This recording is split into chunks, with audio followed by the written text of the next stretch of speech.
aku menemukan dirimu.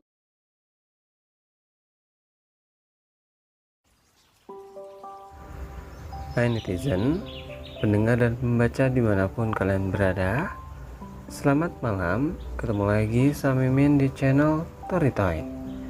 Kali ini Mimin akan kembali menceritakan cerita Terjebak Menikahi Gadis SMA bab 5.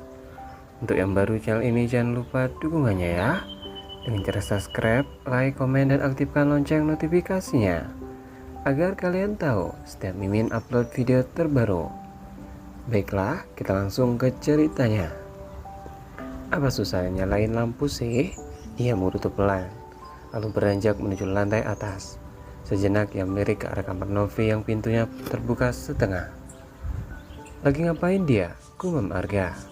Kakinya perlahan mendekat ke arah kamar dan berhenti tepat di ambang pintu. Sontak bola mata Arga melebar saat mendapati Novi terbaring di lantai dengan gelas kosong di tangannya. Novi, panik Arga. Arga melangkah masuk meraih tubuh lemah itu, menepuk pipinya berulang-ulang. Ia meletakkan punggung tangan di dahi, akan tetapi Novi sama sekali tidak demam. Tubuhnya bahkan terasa dingin. Bangun Novi, kamu kenapa? Berusaha bersikap tenang, Arga segera mengangkat Novi dan membaringkan ke tempat tidur. Kemudian tergesa-gesa menuju lantai bawah untuk mencari kotak obat. Beruntung, di sana selalu tersedia minyak kayu putih. Begitu kembali ke kamar, Arga duduk di tepi tempat tidur, menatap wajah pucat istrinya itu sambil bertanya dalam hati tentang apa yang membuatnya sampai pingsan. Ingin membuka hijab yang menutupi kepala, namun ia ragu. Akhirnya memilih menyapukan cairan minyak kayu putih di hidung. Syukurlah beberapa menit kemudian Novi membuka mata. Wanita itu sempat memandang sekitar sambil mengucap matanya. Gerakannya terlihat sangat lemah, seolah telah kehilangan seluruh tenaga. Bahkan mengubah posisi untuk duduk bersandar saja ia tampak tidak sanggup. Kamu sakit? Kok bisa pingsan? Tanya Arga. Saya nggak apa-apa mas, jawab Novi dengan suara masih terdengar lemah. Terus kenapa bisa pingsan? Kedua tangan Novi terangkat mengusap wajah lalu menarik nafas dalam-dalam. Tadi cuma pusing sedikit mas. Yakin kamu nggak sakit? Novi mengangguk pelan. Ya sudah kalau gitu, jangan sampai kamu sakit dan ngerepotin saya, ucap Arga. Saya mau kamar dulu, gerah mau mandi. Silakan mas, terima kasih sebelumnya. Baru saja Arga akan melangkah meninggalkan kamar, sudah terdengar bunyi keroncongan yang Arga yakin bersumber dari perut Novi. Arga menatap wajah pucat itu penuh tanya. Novi tampak ragu menjawab. Namun, kemudian ia menggelengkan kepala. Menyadari itu, kepingan rasa bersalah menjalar ke hati Arga. Ia baru saja makan enak bersama Alia di kafe. Sementara Novi belum makan apapun seharian ini sampai pingsan. Kenapa nggak makan? Novi terdiam seketika. Kepalanya menunduk. Tak ingin mengeluh dan malah dianggap sebagai beban dalam kehidupan Arga. Jawab, kenapa diam aja? Saya nggak punya uang, mas, jawabnya lirih. Pikiran Arga semakin dipenuhi oleh tanda tanya. Sikap dingin dan galaknya perlahan menghilang. Ia mendekat dan berdiri tepat di samping Novi. Jadi uang yang saya berikan sebagai mahar itu lari kemana? Keraguan tergambar jelas dalam tatapan Novi. Khawatir jika Arga akan marah padanya. 99 juta adalah angka yang sangat besar. Semuanya diambil Kak Arvin. Kamu nggak dikasih sedikit pun. Lagi, Novi menggeleng. Membuat Arga menghela napas panjang. Di titik ini ia mulai menilai seperti apa karakter kakak iparnya itu. Ayo, ikut saya. Novi memberanikan diri mendongak untuk menatap pemilik wajah super dingin itu. Kemana, mas? Udah, nggak usah banyak tanya, cepat.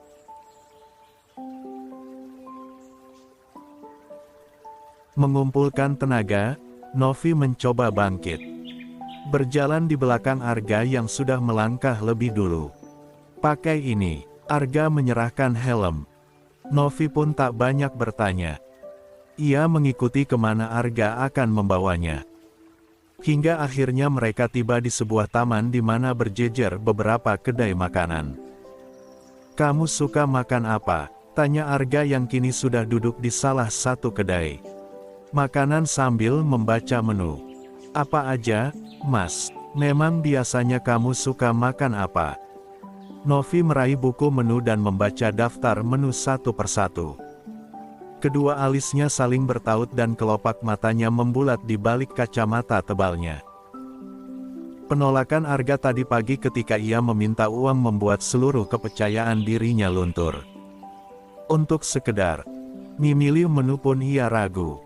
"Kenapa?" tanya Arga ketika Novi tak kunjung menjatuhkan pilihan. "Harganya mahal-mahal, Mas. Saya jadi nggak enak. Apa di sini nggak ada yang lebih murah? Bakso misalnya." Entah untuk alasan apa, Arga merasa hatinya seperti diremas mendengar ucapan polos gadis belia itu. Ia lantas membaca daftar harga menu. Termurah berada di angka 25.000, sedangkan termahal seharga 60.000. Tentu saja harga itu tidaklah mahal bagi Arga. "Kamu pesan aja mana yang kamu suka. Nggak perlu pikirin harganya. Beneran boleh, Mas?" "Iya. Kamu belum makan seharian ini, kan? Mau makan apa? Nasi goreng aja kalau gitu." Arga kembali merasa sesak. Untuk menu pun, Novi masih memilih yang berada di daftar. Termurah. Yakin? Nggak mau menu lain? Teriyaki chicken enak, loh.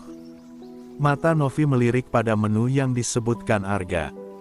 Jika tadi ia sengaja memilih harga termurah, berbeda dengan Arga yang malah menawarkan menu termahal. "Nggak usah, Mas. Nasi goreng aja. Minumnya, air putih aja, deh." Satu tangan Arga terangkat memberi isyarat kepada sang pemilik kedai. Membuat wanita itu segera mendekat.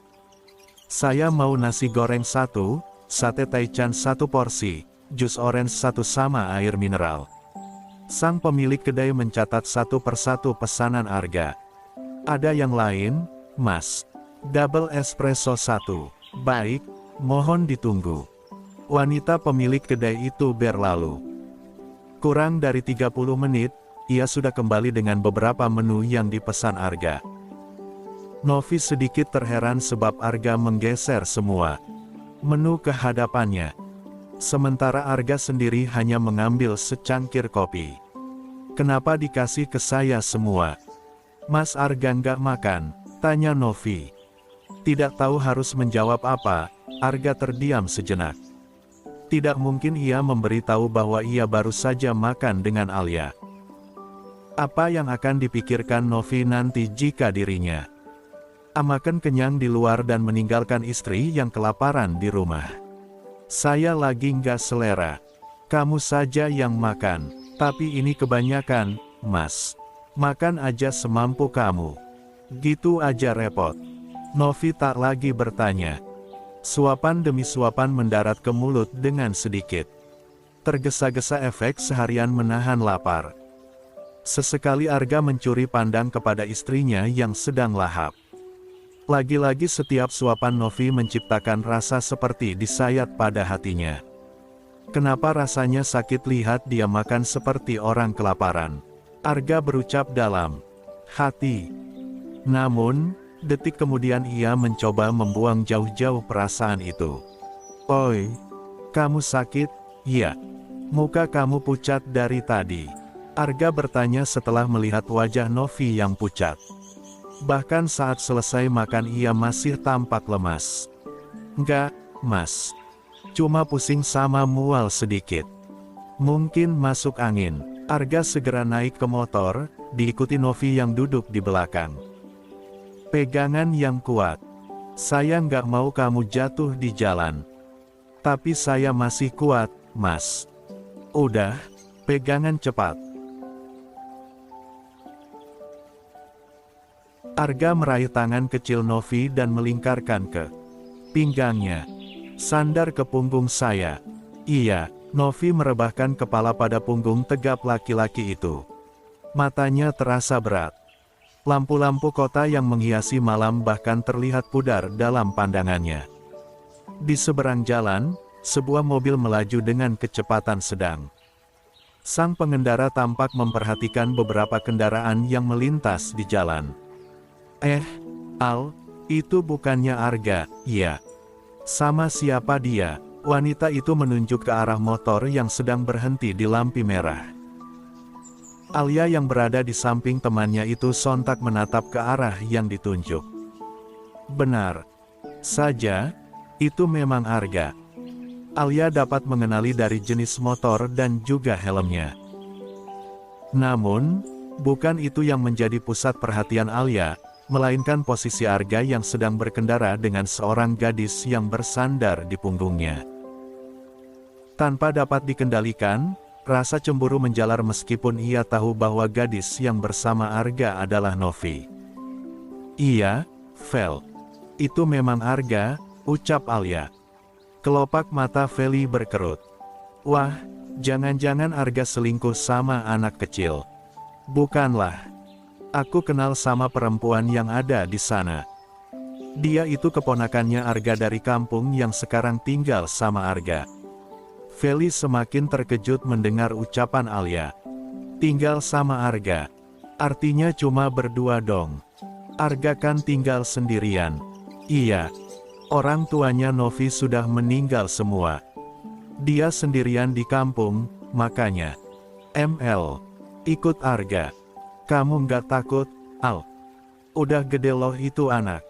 Takut kenapa? Alia kembali melirik ke arah Arga yang sudah melaju setelah lampu lalu lintas berganti warna.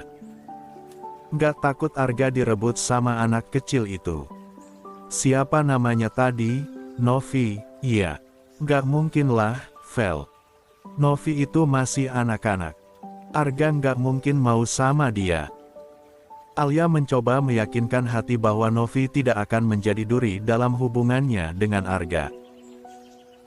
Lagi pula, Arga tidak mungkin tertarik dengan anak di bawah umur seperti Novi, sementara ada dirinya yang memiliki kecantikan sempurna.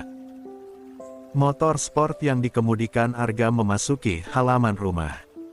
Novi segera turun dan melepas helm yang menutupi kepala. Ia letakkan di bawah kursi di teras. Sementara Arga merogoh saku jaket dan mengeluarkan kunci rumah. Makasih, Mas. Maaf, saya udah banyak ngerepotin, ucap Novi, sambil melepas sepatu.